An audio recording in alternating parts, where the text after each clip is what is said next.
এই বিষয়ে আরো জানাতে ঢাকা বিশ্ববিদ্যালয় থেকে সহকর্মী রাকিব হাসান ও রাজশাহী বিশ্ববিদ্যালয় থেকে মোস্তাফিজ রকি সরাসরি যোগ দিচ্ছেন। শুরুতেই যাব ঢাকা বিশ্ববিদ্যালয়ে। রাকিব, ডাকসুতে প্রার্থীদের প্রচারের বিষয়ে কি কি তথ্য আছে আপনার কাছে?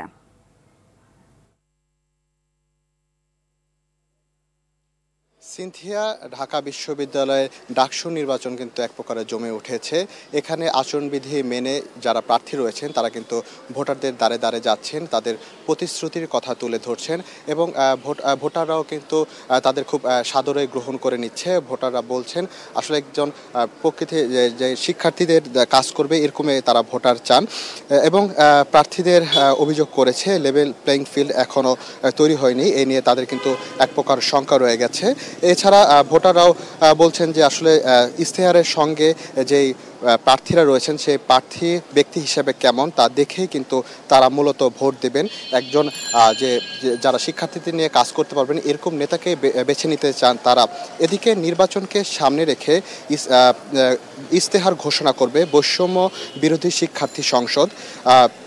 এছাড়া জগন্নাথ হলে বুদ্ধিজীবীদের প্রতি স্মরণ করে ছাত্রদল সমর্থিত প্যানেলের ভিপি প্রার্থী আব্দুল ইসলাম খান বলেন, ভোটারদের দিন সেনা মোতায়েনের প্রশাসনের সিদ্ধান্তটি আরেকটু ভেবে চিন্তে নেওয়া উচিত। এই বিষয়ে সেনাবাহিনীর যে মোতায়েনের বিষয়টা নিয়ে কিন্তু প্রায় বেশিরভাগই শঙ্কা প্রকাশ করেছেন। এ নিয়ে কিন্তু একটা মিশ্র প্রতিক্রিয়া দেখা যাচ্ছে সকলের মধ্যে। তারা বলছেন যে আসলে যেহেতু ঢাকা ক্যাম্পাস কোনো যুদ্ধক্ষেত্র নয়, এটি একটি যেহেতু একটা নির্বাচন, শিক্ষার্থীদের নির্বাচন, এখানে যদি সেনা মোতায়েন করা হয় তাহলে কিন্তু এক প্রকার ভীতির সৃষ্টি হবে শিক্ষার্থীদের মধ্যে। শিক্ষার্থীদের যারা অভিভাবক রয়েছে এতে কিন্তু তারা আসলে ভোট কেন্দ্রে আসা থেকে বিরত রাখতে পারে শিক্ষার্থীদের। তো ডাকসু নির্বাচন নিয়ে এই ছিল আমার কাছে সর্বশেষ তথ্য। সিনথিয়া।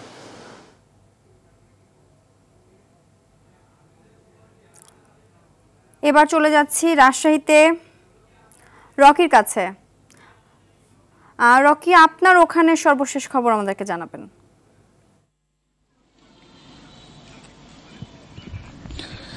সিনথিয়া, মূলত সকাল ৮টা থেকেই রাজশাহী বিশ্ববিদ্যালয়ের যে ৬টি মেয়েদের আবাসিক হল রয়েছে সেই ৬টি হলের যারা সম্ভাব্য প্রার্থী রয়েছে তারা কিন্তু ডোপ টেস্টের যে নমুনা সেটি কিন্তু তারা ইতোমধ্যে জমা দিয়েছে এবং বেলা ১১টা পর্যন্ত কিন্তু নমুনা যে সংগ্রহের কাজ সেটি কিন্তু আসলে চলেছে।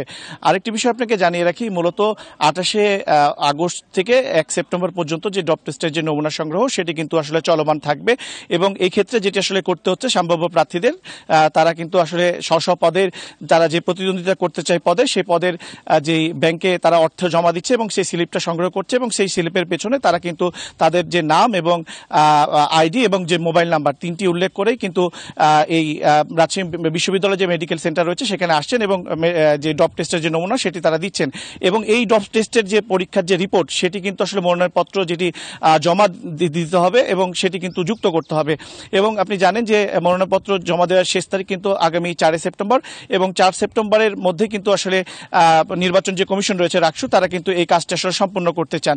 আর যদি আপনাকে কথা বলি, এখন পর্যন্ত আসলে মনোনয়নপত্র সংগ্রহ করা হয়েছে রাকসু এবং ছাত্র সিনেট এবং হল সংসদের মোট ৬৪৩টি ফর্ম এখন পর্যন্ত আসলে উত্তোলন করা হয়েছে এবং নির্বাচন কমিশনের পক্ষ থেকে আসলে বলা হচ্ছে যে তারা সুষ্ঠু এবং নিরপেক্ষ অবাধ নির্বাচন করতে তারা আসলে বদ্ধপরিকর এবং সেটি তারা মাথায় রেখে আসলে কাজ চালিয়ে যাচ্ছে।